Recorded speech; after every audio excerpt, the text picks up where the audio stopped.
다음 아이템으로 좀 넘어가 볼까요? 민지숙 기자 준비했죠? 네, 또 영화 같은 이야기 준비했습니다. 또요? 제목은요. 도주국 벌인 김봉현, 최후, 잠옷바람 체포입니다. 네, 1조 6천억 원대 펀드 환매 중단 사태, 라임 사태 주범인 김봉현 전 스타모빌리티 회장이 도주 48일 만에 붙잡혔다는 소식입니다. 김 전 회장 2020년 5월에 구속이 됐다가요. 보석으로 풀려나 불구속 상태로 재판을 받았는데 네. 지난달 11일에 손목에 차고 있던 전자 팔찌를 끊고요.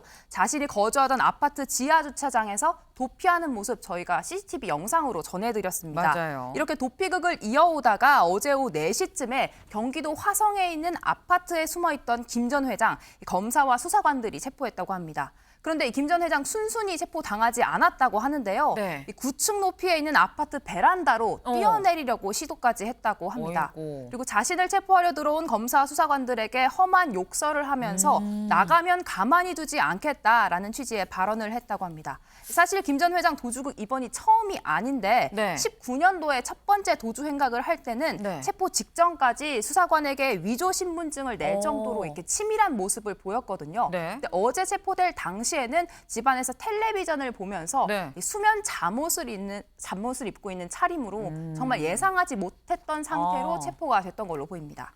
그렇군요. 아니 사실 공개 수배를 하고 난 다음에도 지금 한 달이 넘게 못 잡고 있다가 약간 극적으로 정말 영화처럼 지금 잡혔습니다. 근데 어떻게 잡히게 된 겁니까? 네, 대대적인 검거 작전이 이루어졌다고 합니다. 원래 무용담은 본인한테서 들어야 되잖아요. 네. 검사 얘기 직접 들어보시죠.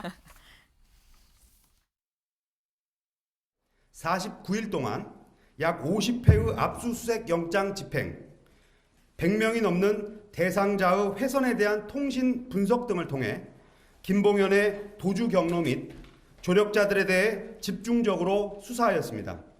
그 과정에서 김봉현의 도피를 도운 조카, 측근 등 3명을 이미 구속 기소하였고 미국에 거주하면서 김봉현을 돕고 있던 친누나에 대한 체포영장을 발부받아 인터폴 적색 수배를 의뢰하였습니다. 네, 정말 저인망식의 검거 작전이 있었던 것 같습니다. 김 전 회장의 도피를 도운 지인, 친척들 모두 구속 기소를 하면서 도피가 오래 지속될 수 없도록 좀 팔다리를 모두 잘랐다 이런 표현이 맞을 것 같고요. 네. 또 가장 위험한 건 사실 해외로 도주하는 시나리오였는데 맞아요. 이미 지명 수배를 내렸기 때문에 사실 비행기나 육상으로 국경을 넘는 건 좀 어려웠고 밀항이 문제였습니다. 네. 이 밀항을 막기 위해서 해경 등 경찰과도 굉장히 협조를 긴밀하게 해온 것으로 전해지는데요. 해경에서도 이 추운 날씨 속에서도 좀 밀항 당속을 집중적으로 하면서 이 도주를 할 수 없게 도운 것으로 알려지고 있습니다. 네, 글쎄요 역대 이렇게 굉장히 얼굴이 다 알려진 굉장히 좀 유명한 사람이 2번이나 도주를 했다가 다시 잡힌 적이 전에도 있었나 싶은 생각이 드는데 민지숙 기자, 이게 도주했다가 잡힌 사람들한테 이른바 김봉현 방지법을 적용을 할 수 있다고 그러지 않나요? 김봉현 방지법 김봉현 전 회장한테 적용되는 겁니까? 정작 적용이 어려울 것 같습니다. 이른바 김봉현 방지법 조금 설명을 드리면 네. 이전까지는 원래 해외로 도피하면 25년만 잡히지 않으면 네. 재판 시효가 만료가 되면서 처벌을 피할 수 있었습니다. 그런데 이 김봉현이 도주한 직후에 법무부에서 해외로 도망친 경우에는 이 재판 시효를 아예 정지시키는 네. 새로운 법안을 입법 예고했었는데요. 그런데 김 전 회장이 결국 이 국내에서 붙잡혔잖아요. 그리고 통상 이 새로 만들어진 법안을 소급 적용하지는 않기 때문에 네. 김 전 회장에 대해서는 적용하지 않을 것으로 보입니다. 대신 검찰은 김 전 회장이 전자 팔찌를 훼손했던 만큼 이것에 대해 공용물건 손상 혐의를 적용할지 검토 중이라고 합니다. 그렇군요. 아니 근데 지금 이 김 전 회장 결국 어쨌거나 잡히고 이 도주 행각이 마무리는 됐는데 근데 장윤미 변호사님 네. 지금 2번 도주했거든요.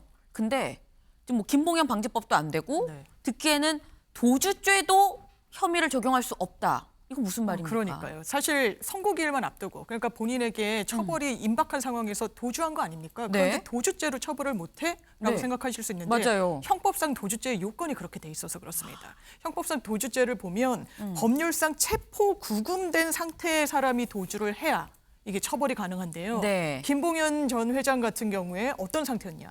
법원이 보석으로 풀어준 상황이었어요. 맞아요. 그러니까 체포구금된 상태는 아니었기 때문에 이 도주죄로 처벌하기는 어렵고요.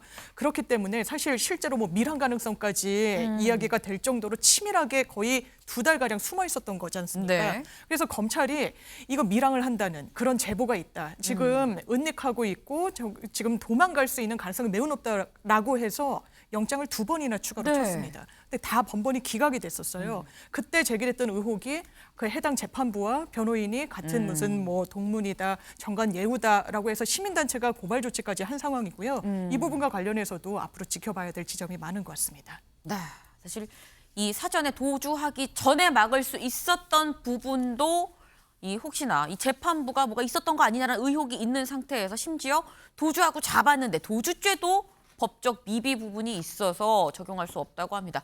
오늘 좀 저희 아이템 중에서 법적으로 좀 보완을 해야 될 부분이 상당히 좀 보이고 있습니다.